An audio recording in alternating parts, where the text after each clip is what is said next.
네, 저희 일부 그린 에너지 테마 오늘의 주제는 그린플레이션의 역설이에요.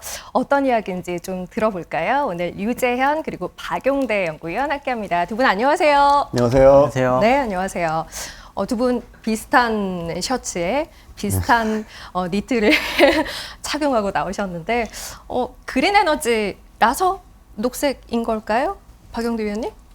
네, 맞습니다. 그린 에너지의 그린 스웨터를 입고 왔습니다. 이번 그 포럼에서는 다들 의상도 많이들 신경을 쓰신 것 같아요. 그러면 유재현 위원님은 원래 뭐죠? 저도 그린으로 준비를 하려고 했는데 네. 똑같으면 좀 이상하니까. 너무 쌍둥이 같으니까. 네, 그래서 저는 투자자 여러분들이 연말에 산타랠리로 네. 따뜻한 겨울 보내실 수 있도록 둘이 맞춰서 크리스마스 컨셉으로 준비를 해봤습니다. 트리 같네요. 네. 네, 저희 1층 로비에 굉장히 예쁜 트리가 있던데 산타까지 와준다면, 산타 랠리가 시장에 또 와준다면 더없이 좋겠습니다. 두 분 의상에서 크리스마스 기분을 느낄 수 있네요, 그죠? 자, 저희 그러면 이제 내년에 준비하는 그린 에너지 테마에서의 주제에 대해서 이야기를 나눠보도록 할 텐데 일단 그 주가 얘기를 먼저 좀 해보면 사실 지난해 워낙 좋았어요. 근데 올해는 그에 비하면 굉장히 좀 힘들었다라고 표현할 수 있을 만한 종목들이 섹터 내에 굉장히 많았던 것 같아요. 올해를 좀 정리를 해볼까요? 네, 2020년에 워낙 말씀하셨듯이 좋아서 주가도 많이 상승을 했고요. 그렇기 때문에 올해 시작할 때부터 조금 기저에 대한 부담이 있었던 것이 사실입니다.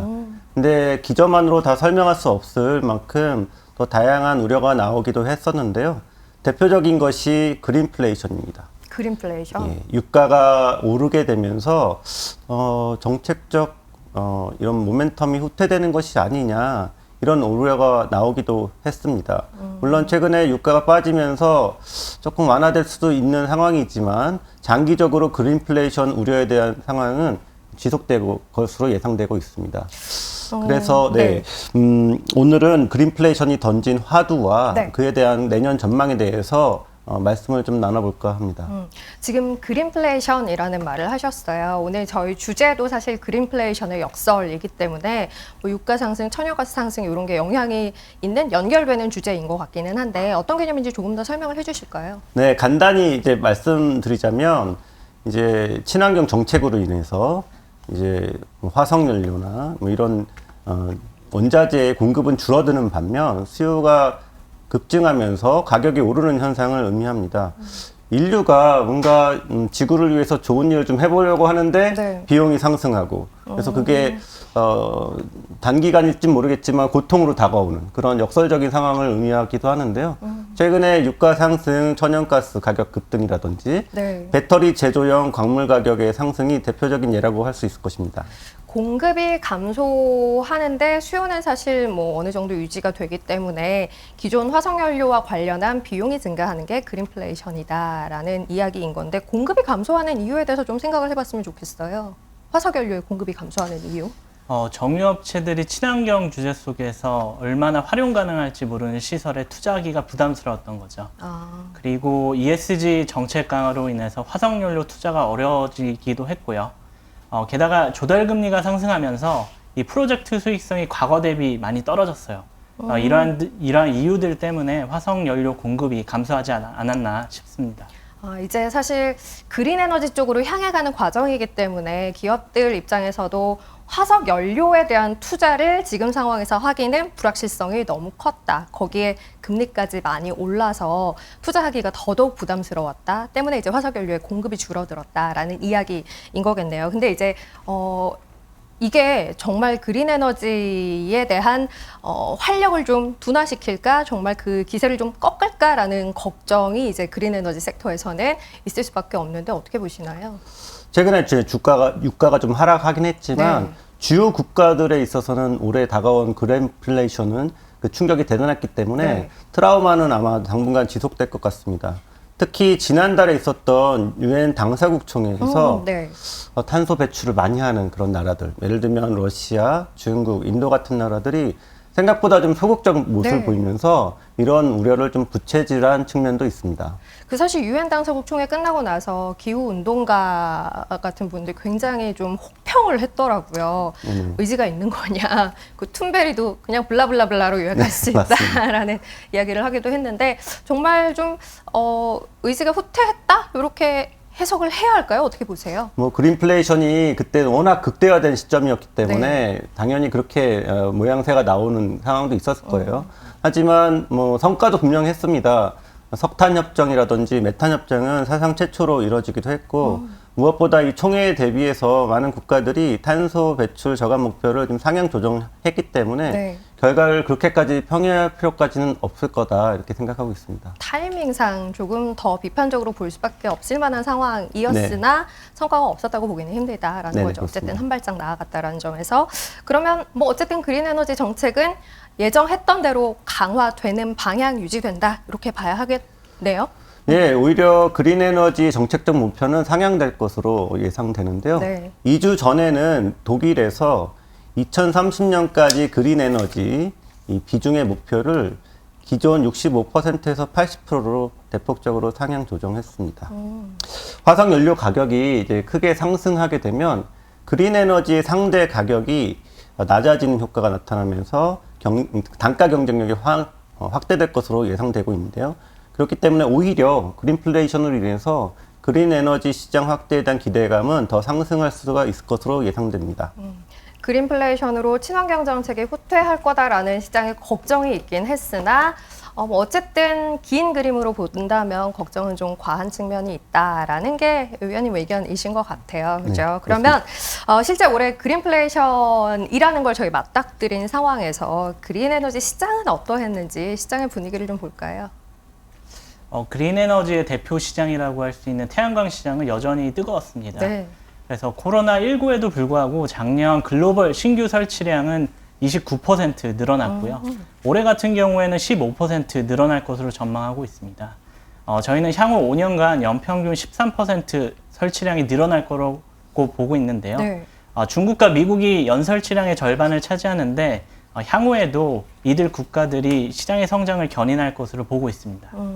작년에 29%, 올해는 15% 늘어날 걸로 보고 있고 향후에도 그 정도의 성장률은 유지를 할 걸로 여전히 예상을 하네요. 뭐 시장이 위축될 거란 걱정이 있었으나 실질적으로 보면 꼭 그렇진 않았다라는 이야기이신 것 같고요. 좀 다른 이야기일 수도 있을 것 같은데 이 그린플레이션이라는 게 대두되면서 원전이 또 다른 대안으로서 굉장히 부각이 됐던 한 해였죠?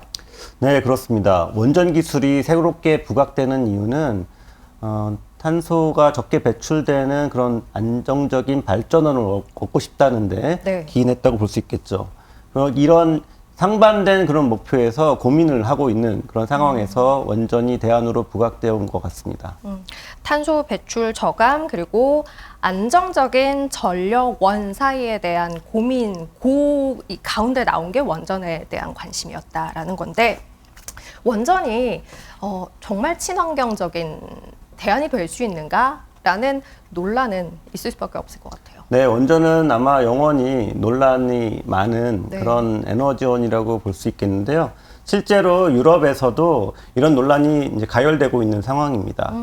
올해 말까지 유럽에서는 아마도 원전을 과연 친환경 에너지로 인정할 것이냐를 결정하게 될 텐데 현재 프랑스 그리고 동유럽을 비롯한 한 10개 국가가 여기에 찬성하고 있는 입장이고요. 독일을 비롯한 서유럽 국가들이 여기에 반대하고 있는 입장입니다. 그래서 그 결과를 섣불리 예상할 수는 없겠지만 만일 원전이 친환경 에너지로 공식적으로 분류된다고 하면 원전 성장의 기대감은 더욱 높아질 것으로 예상되고 있습니다. 그래요. 뭐 어쨌든 논란이 있을 수밖에 없는 에너지원이기 때문에 어떻게 과연 시장이 정의 내리는지 필요에 따라 사실 달라질 것 같기는 합니다만 좀 지켜봐야 할 것 같아요. 그런데 이 원전이 일단 뭐 건설이 되고 지금 상황에서 지어지기 시작하면 그로 인해 어쨌든 이게 탄소 배출하는 에너지원은 아니니까요. 그린 에너지 시장이 또 위축되지 않을까, 지연되지 않을까라는 걱정을 또 하게 돼요. 네, 이번에 부각된 원전은 당분간 수면 아래로 가라앉기는 힘들어 보입니다. 마치 그린플레이션이 쏘아올린 작은 공이라고 할 수 있을 것 같은데요. 말씀하셨던 것처럼 탄소를 배출하지 않는 또 다른 전원이기 때문에 그린 에너지 대체제라고 쉽게 생각할 수 있을 것입니다. 하지만 원전보다는 전체적으로는 1차 에너지원으로서 태양광이나 풍력을 먼저 고려할 수밖에 없을 것입니다. 원전보다 태양광이나 풍력이 아무래도 더 안전하고 더 친환경적인 에너지원이기 때문이죠. 그렇죠. 어쨌든 위험성이 좀 있는 방식이기 때문에 될 수 있으면 안전한 쪽으로 가고자 하는 시도는 있을 수밖에 없다라는 이야기인 거네요. 다만 어쨌든 그린 에너지가 한 번에 모든 걸 해결해 줄 수 없겠구나라는 걸 확인하는 계기는 이번에 된 것 같다는 생각이 들긴 하네요. 네네. 예, 그렇죠. 그 모든 에너지원을 그린 에너지로 싹 다 바꾼다라는 네. 것은 생각처럼 쉽지는 않습니다. 그래서 탄소 중립을 위해 그린 에너지 소유량을 모두 다 계산해 놓고 계산을 하면 아마도 이제 현재 목표량보다 3배가량 더 높아져야 될 거고요. 국가별 감축 목표량을 지속적으로 높이라는 요구도 이런 이유 때문입니다. 그렇기 때문에 앞으로 이제 뭐 그린 에너지가 채워줄 수 없는 공백을 어떤 것이 무엇이 채워줄 수 있느냐가 네네. 더 중요해졌습니다. 그 공백을 채우는 역할을 하는 게 어쨌든 지금으로선 원전으로 이야기가 되고 있는 거고요. 그런데 그러면 이제 이 원전이라는 이슈 떠오른 건 수면 아래 가라앉기 힘들 것 같다라는 이야기 하셨으니까 원전이 직접적으로 위협할 만한 에너지원이라고 할 만한 건 뭐가 있을까요? 장기적으로 원전이 가장 위협할 만한 에너지원은 화석연료, 특히 천연가스라고 볼 수 있을 것입니다. 특히 화석연료 안에서도 천연가스. 네. 천연가스는 이제 석탄이 이제 퇴출되는 시점에서 네. 석탄을 대체할 만한 안정적인 기저발전으로 각광을 받고 있었는데요.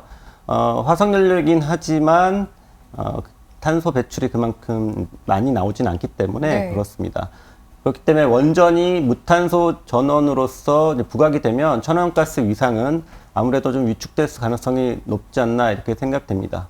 더구나 최근 들어서는 네. 원전 중에서도 이제 SMR이라는 기술이 2030년 전에 상용화가 되지 않을까라면서 이러한 전망이 힘을 얻고 있는 상황입니다. SMR 사실 최근에 굉장히 많이 이야기를 하는 것 같은데 이게 정확히 뭘 말하는 건가요? SMR은 이제 말 그대로 소형 원전을 칭하는 것입니다. 네. 기존 대형 원전 대비해서 일체형이라는 특성이 있습니다. 그래서 원전의 안정성을 좀 강화했다 이렇게 볼 수 있는 원전이라고 볼 수 있겠습니다. 원전은 이제 압력이나 이제 온도를 조절하면서 이제 폭발 위험을 막게 되는데 네. 이 SMR은 작기 때문에 예를 들면 물속에 통째로 집어넣어서 저게 지금 그림이 물속에 통째로 들어가 있는 건가요? 네, 맞습니다. 저기 여러 개 이제 원자로가 물속에 들어가 있는 모습인데요. 네네. 이제 저건 경수로 방식의 SMR입니다. 그래서 그렇게 되면 이제 상대적으로 안전하다. 그 밖에 뭐 다른 장점도 있습니다. 뭐 그 연료를 좀 적게 쓴다든지 폐기물이 적게 나온다든지 이 다양한 방식에 따라서 장점이 좀 부각되고 있는 그런 원전으로 평가받고 있습니다. 그 얼마 전에 기사를 본 것 같네요. 빌 게이츠가 투자하는 회사가 미국 최대 석탄 생산지 와이오밍에 SMR 건설한다. 뭐 그런 기사도 있었던 것 같아요. 네, 빌 게이츠가 투자한 회사는 이제 테라파워라고 네네. 해서 SFR 방식, 즉 소듐을 냉각제로 사용하는 그런 SMR의 일종입니다. 이 외에도 전 세계에서 약 70개 정도의 SMR 프로젝트가 지금 가동 중으로 알려져 있습니다. 재밌는 건 이 SMR이 확대되면 수소 에너지 시대도 빨라질 수 있다라는 것입니다. 그래요. 지금 되게 중요한 얘기 하신 것 같아요. 뜸을 들이셨어요. 수소 에너지의 발전을 조금 앞당길 수 있다. SMR이 이제 실제화 된다면 뭐 그런 이야기를 하셨는데 원전이 수소 발전의 확대의 효과를 극대화할 수 있다라는 게 어떤 의미인 거죠? 네, 그린 수소를 생산하기 위해서는 이제 물을 분해해야 되는데요. 네. 아시겠지만 그 물을 분해하는 에너지를 어떻게 얻느냐. 지금까지는 이제 풍력과 태양광이라는 그린 에너지에서 그 에너지를 얻었다라고 본다면 원전이라는 또 다른 무탄소 전원이 물 분해에 사용될 수 있는 가능성을 보여주는 것이죠. 원전을 이용해서 원전이라는 에너지원을 이용해서 물을 분해해서 수소를 얻을 수 있다라는 이야기인 것 같은데 그게 기존에 말씀하신 태양광 풍력을 이용한 것과 차별화되는 부분이 있는 건가요? 네, 원전도 다양한 방식이 있어서 네. 조금씩 다 다릅니다. 그래서 일괄적으로 말씀드리긴 힘들지만 대표적인 걸 말씀드리면 이제 원전은 이제 온도가 많이 발생하는 네. 상황입니다. 고온 가면 700도까지 올라가기도 네. 하는데요. 이러한 고온을 이용한 이제 수전의 방식을 이용하면 저희가 고온 수전이라고 하는데 이 수전의 효율이 상당히 올라가게 됩니다. 그래요. 예, 그런 효과를 기대할 수 있겠고요. 그래서 좀 SMR은 아니지만 지금 원전을 이용한 네. 수전의 프로젝트가 지금 진행 중인 상황이고요. 특히 미국의 고온 수전의 프로젝트는 네. 내년 2022년 하반기에 상용화를 앞두고 있는 상황입니다. 상용화를 앞두고 있다고 하니까 혹시 이 원전을 이용한 고온 수전의 프로젝트를 진행하고 있는 개별 기업이 있는지 그것도 궁금하긴 한데요. 네, 대표적인 회사가 이제 블룸 에너지라는 회사입니다. 블룸 에너지. 네, 저희가 보고서를 통해서도 소개해드리고 있는 그런 업체인데요.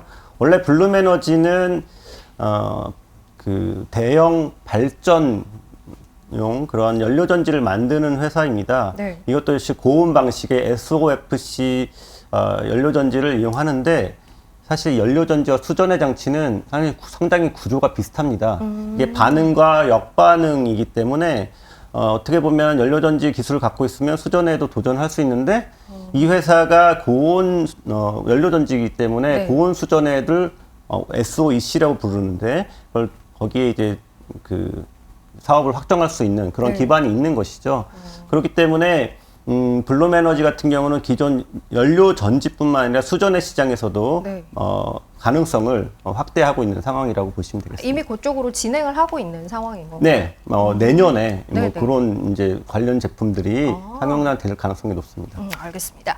자, 그 이제 원전을 이용한 수소 생산 확대 가능성에 대해서 이야기를 하셨는데 이게 진짜 된다면 수소 생산과 관련해서 의미 있는 변화가 있을 것 같아요. 공급이 좀 늘어날 것 같기도 하고요. 일단은 그린 에너지가 그린 수소가 그린 에너지뿐만 아니라 원전에서 생산된다고 네. 하면 상당히 많은 부분이 바뀔 수가 있습니다. 일단은 당장 우리가 익숙한 이 원전으로 이 프로젝트가 진행되면서 단가락이 빠르게 진행될 수 있는 것이죠. 수소 에너지는 이론적으로는 상당히 완벽한 에너지에 가깝습니다. 문제는 어떻게 보면 인류의 숙제는 이 그린 수소를 얼마나 대량으로 값싸게 얻느냐가 과제였습니다. 여기에서 만약에 혁신이 일어나게 된다면 그야말로 게임 체인저가 될 수 있다. 이렇게 생각하고 있습니다. 그래요. 단가를 떨어뜨리는 역할을 하게 될 수 있다. 네, 그렇습니다. 그래요. 수소 시장은 규모를 어느 정도까지 예상하고 있나요, 지금? 수소 시장은 전체 에너지 시장에 이제 비교를 한다면 규모가 한 2% 정도에 불과한데요. 네. 향후에는 이 규모가 한 10%까지 상승할 수 있을 것으로 전망을 하고 있습니다. 언제까지를 기준으로 봤을 때 10%인 건가요? 빠르면 2030, 40년에서 길게는 2050년까지 저희가 보고 있는 상황이고요. 네. 절대량으로 보면 수소 시장은 한 1억 1천만 톤 정도 시장인데 네. 문제는 대부분의 수소가 그레이 수소, 그러니까 탄소를 배출하는 방식으로 만들어진 수소라는 것입니다. 청정 수소 시장은 아직 그렇게 크지 않은데요. 그만큼 성장 잠재력은 크다고 말씀드릴 수 있겠습니다. 청정 수소 시장은 2030년까지 약 10배 가까이 성장할 것으로 예상을 하고 있는데요. 네. 최근 3년간 전망치 자체가 5배 가까이 상향 조정됐습니다. 그만큼 고성장이 기대되고 있는 상황입니다. 저희 흔히 하는 말로 추정치 상향이 굉장히 빠르게 일어나고 있다. 빠르고 크게 일어나고 있는 그런 상황입니다. 폭도 큰 거고. 네, 맞습니다. 그린플레이션이라는 게 사실 이제 그린 에너지 시장 자체를 위축시키지 않을까라는 걱정을 사실 많이들 했는데요. 말씀 들어보니까 꼭 그렇지만은 않을 수 있겠다. 오히려 그린 에너지로 이동하는 과정에서의 공백을 메우기 위해 원전이라는 게 새로운 대안으로 또 부각이 됐고, 그로 인해서 수소 생산이 확대되고 단가가 떨어지고 시장이 확대되는 효과를 기대할 수 있을 것 같다라는 부분. 네. 생각해 볼 수 있겠네요. 자, 그러면 다음 이야기로 좀 넘어가서 내년도 그린 에너지 시장의 위험 요인, 뭐 기회 요인 이런 거 어떤 거 있는지 좀 체크를 해볼까요? 그린플레이션을 통해 태양광 공급망에서의 중국의 지배력이 더욱더 공고해질 것으로 보고 있습니다. 네. 중국 태양광 업체에게 특히 큰 기회가 있을 것으로 보고 있는데요. 이 태양광에서 가장 큰 시장은 중국과 미국입니다. 그래서 미국에서는 오랫동안 중국산 제품에 대한 관세를 부과하면서 제재를 취해 왔는데요. 최근에는 원재료인 폴리실리콘 가격이 급등하면서 이 태양광 제품의 가격이 올라가기도 했습니다. 폴리실리콘 가격이 최근에 특별히 오른 이유가 있을까요? 폴리실리콘 가격이 연초에 네. 킬로그램당 90위안에서 지금은 한 270위안, 거의 3배 세 정도 배 올랐는데 되네요. 네. 일단은 수요가 많았습니다. 수요가 많았는데 공급이 따라오지 못하다 보니까 그 밸류체인상 다음 단계가 이제 웨이퍼거든요. 웨이퍼 업체들이 패닉 바잉을 시작했습니다. 그런 것들이 이제 좀 가격 상승을 야기시켰다라고 보시면 될 것 같아요. 폴리실리콘 가격이 높아지고 말씀하신 대로 뭐 수요도 많았다 하면 설치에 대한 비용이 그만큼 높아졌다라는 이야기인 거죠. 예, 맞습니다. 따라서 상대적으로 가격이 낮은, 가격 메리트가 있는 중국산 제품에 대한 수요가 급격하게 증가하고 있는데요. 하지만 미국 태양광 시장에서는 자국 산업의 보호를 위해서 관세 범위를 확장하고 제재를 연장해야 된다고 주장을 하고 있어요. 그래서 이미 가격이 오른 제품에 관세를 확대하거나 유지해야 된다는 말을 하고 있는 거죠. 어떻게 될까요? 미국과 중국 간의 관계가 어쨌든 시장을 움직이는 가격이라는 측면에서 굉장히 중요한 부분일 것 같은데요. 예, 제 생각에는 미국의 중국산 규제는 쉽지 않을 거로 보고 있어요. 왜냐하면 그린플레이션 때문에 단가 상승 압력이 지속되고 있고요. 네.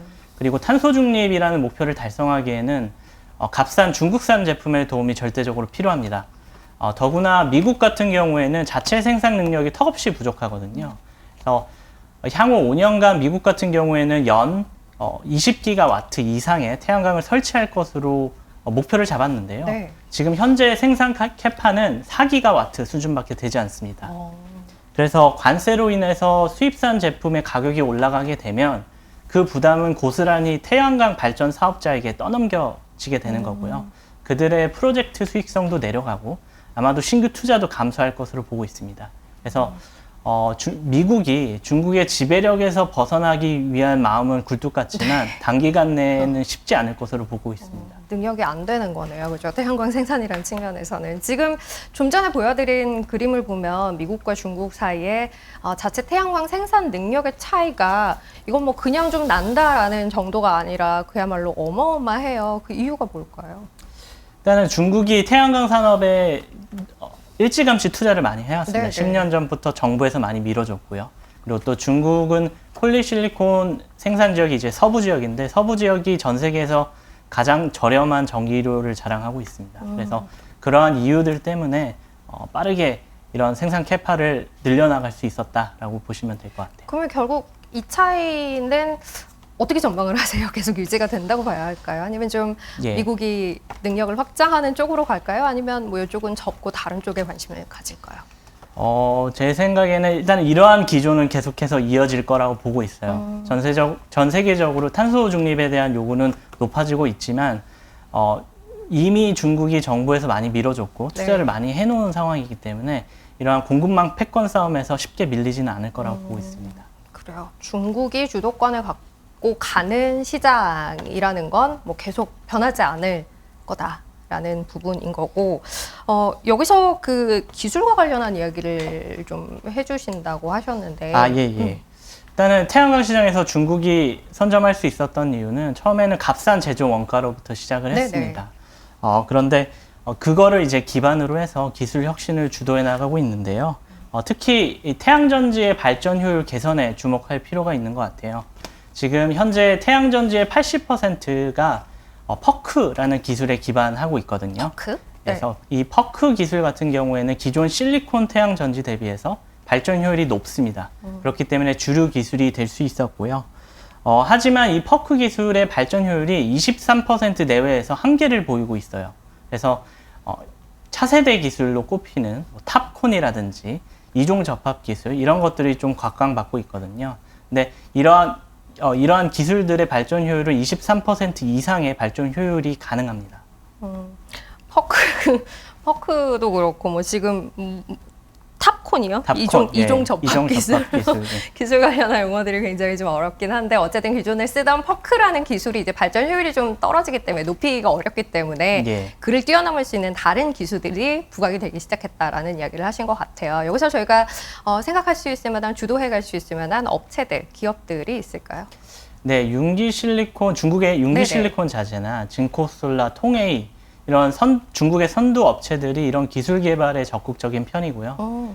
특히 융기 실리콘 같은 경우에는 이 두 기술에 대해서 올해 세계 신기록 발전 효율을 갖고 있습니다.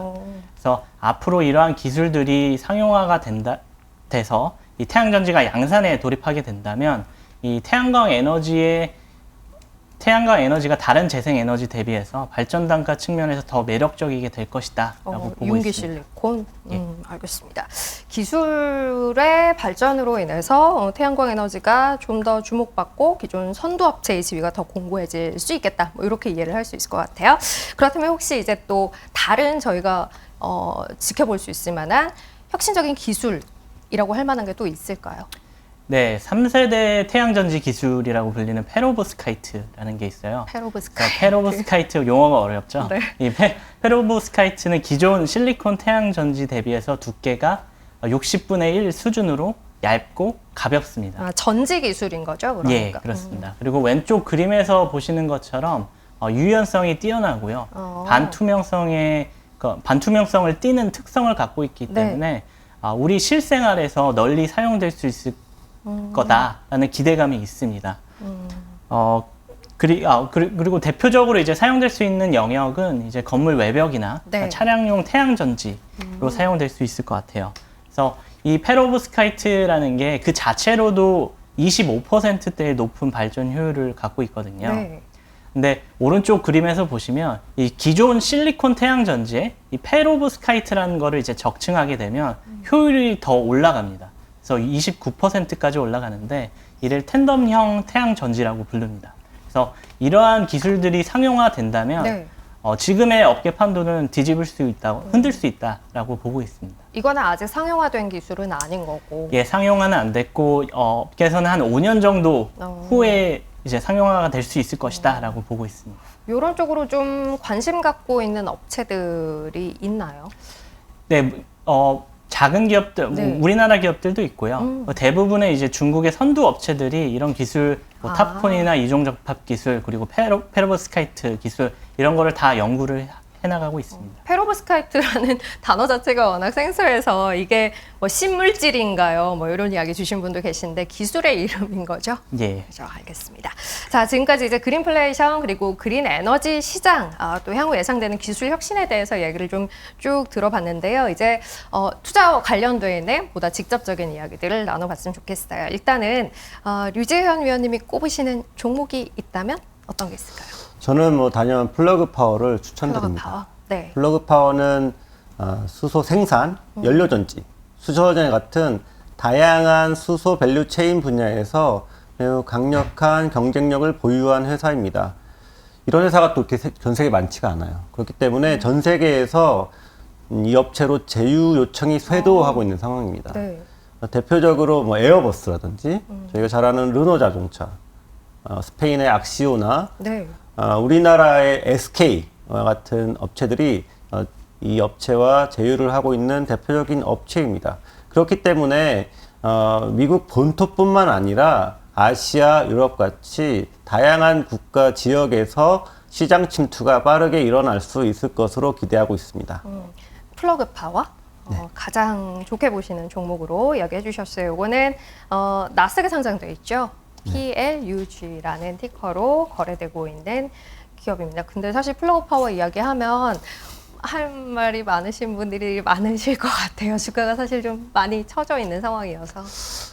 연초에 이제 주가가 많이 올랐다가 네. 뭐 증자 이슈부터 결정적으로 이제 회계 이슈가 좀 터지면서 투자자들의 이제 불안감을 많이 조성하기도 맞아요. 했었어요. 근데 이제 회계 이슈를 좀 다 떨어낸 상황이고 네.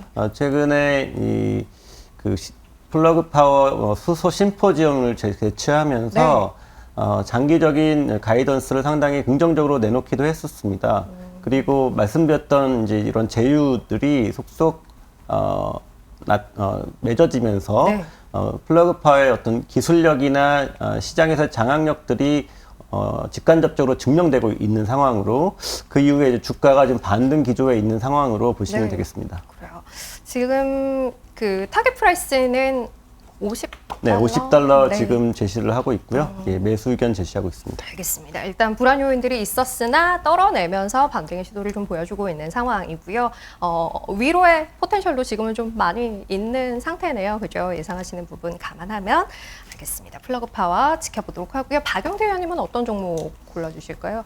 저는 윤기 실리콘 자재를 추천드립니다. 네. 이 윤기 실리콘은 우월한 원가 경쟁력 그리고 수직 계열화된 사업 모델을 겸비한 전 세계 1위 태양광 종합업체입니다. 그래서 풍부한 현금 흐름을 통해서 증설이라든지 기술 개발에 투자에 적극적이고요. 이를 통해서 앞으로 이제 시장 집계력도 더 확대해 나갈 것으로 보고 있습니다.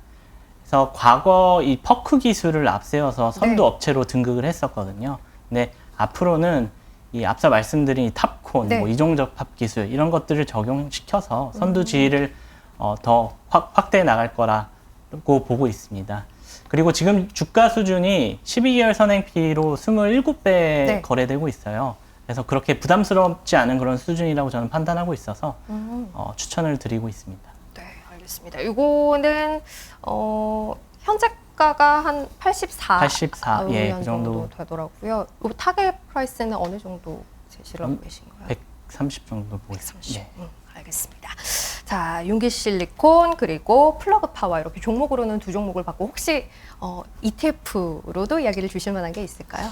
ETF로는 글로벌 X 차이나 클린 에너지 ETF를 추천드립니다. 차이나 클린 에너지. 예. 네. 이 중국의 공급망 지배력에서 벗어나고 싶은 각국 정부의 노력이 진행 중입니다. 하지만 이 메이드 인 차이나 제품을 쓰지 않고서는 탄소 중립을 달성하기는 힘들 것 같아요. 쉽지 않을 것 같습니다. 예, 따라서 중국 태양광 업체들의 수혜는 지속될 것으로 보고 있어서 저는 글로벌 X 차이나 클린 에너지 ETF를 추천드립니다. 알겠습니다. 글로벌 X 차이나 클린 ETF. 네. 요거 ETF 사실 뭐 개별 종목보다는 또 ETF 좀 궁금해하는 분들이 많이 계셔서요. 이쪽으로 관심 가져보시는 것도 의미가 있지 않나 싶어요. 저희 마무리하기 전에 오늘 내용 정리하기 전에 질문 주신 분들이 계셔서 그 내용 잠깐 소화를 좀 하고 넘어갔으면 좋겠는데요. 이 질문이 표현은 다르나 가장 많이 보이는 것 같아요. 우리나라 여건에서 향후 10년에 가장 큰 에너지 대체율을 기대할 수 있는 가장 큰 성장이 예측되는 에너지원은 뭐가 있을까요? 라는 질문을 주셨는데 이외에도 뭐 태양광, 풍력, 원전 중에 뭐가 제일 성장 가능성이 높을까요? 이런 질문 주신 분도 계세요. 어느 분이 답해 주실까요? 제가 말씀드리자면 네. 사실 이건 쉽지 않은 그렇죠. 질문일 수 있습니다. 일단은 이제 성장률 자체로만 보면은 현재 가장 활발한 것은 해상 풍력이 아닐까. 이렇게 해상 생각합니다. 풍력? 예. 이건 또 전 세계적인 트렌드이기도 하고요. 네. 지금 우리나라 같은 경우는 문제가 아무래도 지형이 협소하다 보니까 설치할 수 있는 면적이 좀 제한돼 있습니다. 그래서 결국은 바다로 나가야 되는 그런 상황인데 우리나라와 완전히 똑같진 않지만 조금 크기가 비슷한 예를 들면 영국 같은 경우 네. 영국 같은 경우는 섬나라이기도 하지만 상당히 해상 풍력이 많이 발달돼 있습니다. 우리나라도 삼면이 바다이기 때문에 그런 측면에서 좀 많이 이쪽을 추진하고 있는 상황이고요. 예. 뭐 전 세계적으로는 이제 태양광이 성장률이 가장 높지만 네. 이제 국지적으로는 그렇게 다른 기술들이 또 각광을 받기도 하는 상황인데요. 결국 여기서 좀 더 첨언을 하자면 저희가 많이 깔더라도 어느 정도 한계가 있지 않을까라는 생각이 들어요. 우리나라 전 세계적으로도 지금 그린 에너지로 100% 못하는 상황이니까 그렇죠. 모자란 걸 이제 뭐 지금 오늘 말씀 나눴듯이 이제 원전으로 대체할 수도 있겠고 뭐 네. 다른 것도 있지만 결국은 우리나라에서 재생에너지를 확대하는 가장 대안이 있다면은 결국 수소라고 말씀드릴 수 있겠습니다. 그러니까 네네. 일본이나 우리나라 같은 경우는 수소를 지금 많이 이제 수입하려는 그런 생각을 가지고 있습니다. 물론 자체적으로 생산하면 좋겠지만 수소를 생산하는 것도 결국은 재생에너지 그리고 네. 태양광 풍력이 많기 때문에 그렇죠. 어느 시점에서는 이제 한계를 보일 것으로 예상이 되고 있어요.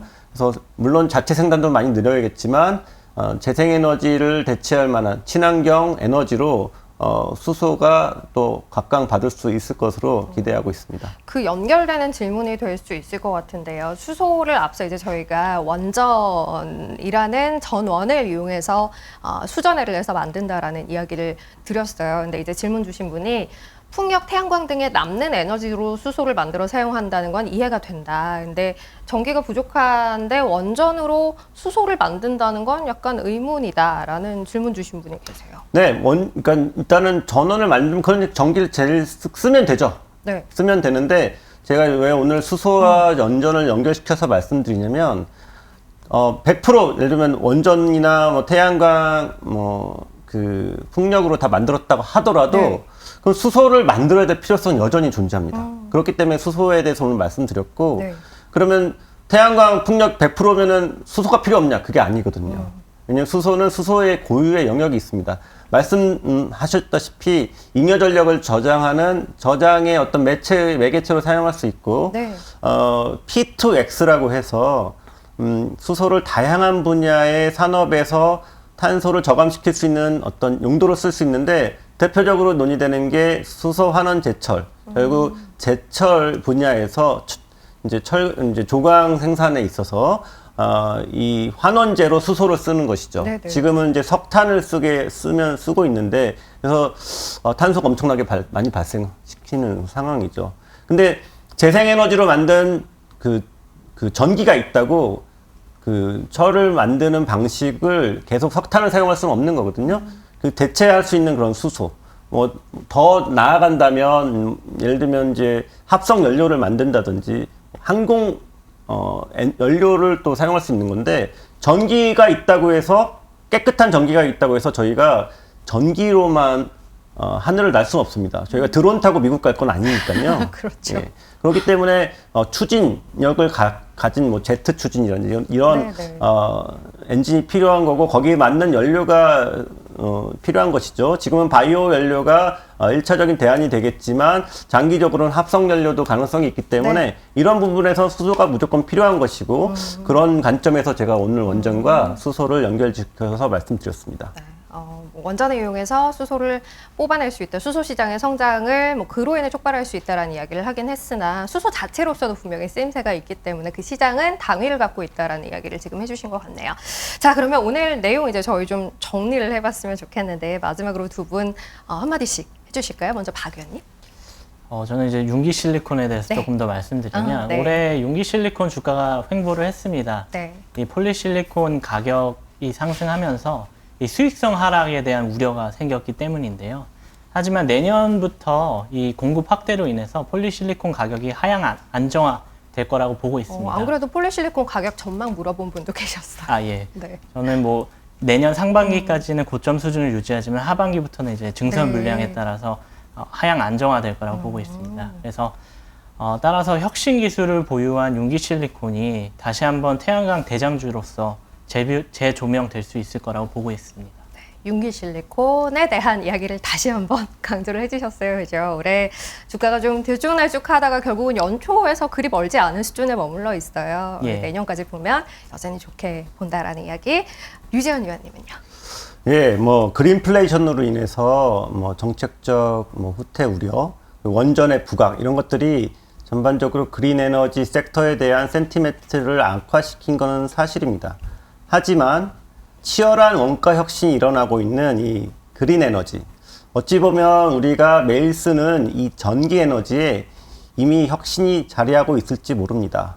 저희가 보는 내년의 시장 관점은 국가별로 그린 에너지 목표 상향이 일어나고 실제로 수요 성장을 확인해 가면서 결국 주가도 상승 기류를 타지 않을까 이렇게 기대하고 있습니다. 알겠습니다. 자, 오늘 저희 나눠본 이야기 화면으로 정리를 좀 해볼게요. 키워드로 살펴보겠습니다. 자, 오늘 드린 이야기들이에요. 그린플레이션이라는 부분이 올해 부각이 됐습니다만 그럼에도 불구하고 내년도 친환경과 관련한 정책은 더욱 강화될 거다. 일단은 요 전제를 깔았고요. 원전의 부각 가능성 그 사이에서 현실화되고 있죠. 특히 SMR을 기반으로 한 수소경제 촉진에 대한 기대 가져갈 수 있을 걸로 보입니다. 탄소 중립에 있어 태양광의 역할과 중요성은 점차 더 커질 걸로 예상하고 있고요. 혁신 기술을 앞세운 중국 태양광 기업들의 입지는 더욱 공고해질 거다라는 관점에서 저희 오늘 탑픽으로 윤기 실리콘 이야기 드렸고요. 그리고 플러그 파워 또 글로벌엑스 차이나 클린에너지 ETF 이렇게 꼽아드렸습니다. 자, 오늘 리서치 포럼 2021 셋째 날 1부에서는 그린에너지 그린플레이션의 역설이라는 주제로 이야기를 나눠봤어요. 그린에너지로의 이행 과정에서 화석연료 가격이 많이 오르고 그로 인한 인플레이션에 대한 우려가 부각되면서 그린에너지로의 추진이 걸림돌이 되는 것 아닌가 이런 걱정들을 많이 했었는데요. 뭐 결국은 성장하는 과정에서 겪을 수밖에 없는 성장통 정도라고 이해를 해야 할 것 같아요. 방향은 여전히 유지된다라는 관점에서 관련된 종목들 계속 관심 갖고 지켜보시면 좋을 것 같습니다. 오늘 류재현 위원 그리고 박용대 위원 두 분 모시고 함께했어요. 고맙습니다. 감사합니다. 감사합니다. 네. 자, 1부 여기서 마무리하고요. 잠시 후 2부에서는 저희 바이오 테마로 이야기 이어갑니다. 오늘 비만을 끝내러 내가 왔다 뭐 이런 주제 가지고 이야기 나눈다고 하니까요. 관심 많이 가져보시면 좋겠습니다. 그리고 저희 시작할 때도 이야기 드렸는데요. 스마트머니 채널에 구독과 좋아요 또 알림 설정까지 해주시면 이벤트 당첨의 확률이 더 높아집니다. 이것도 참고해 주시면 좋겠습니다. 잠시 후 2부 이어집니다.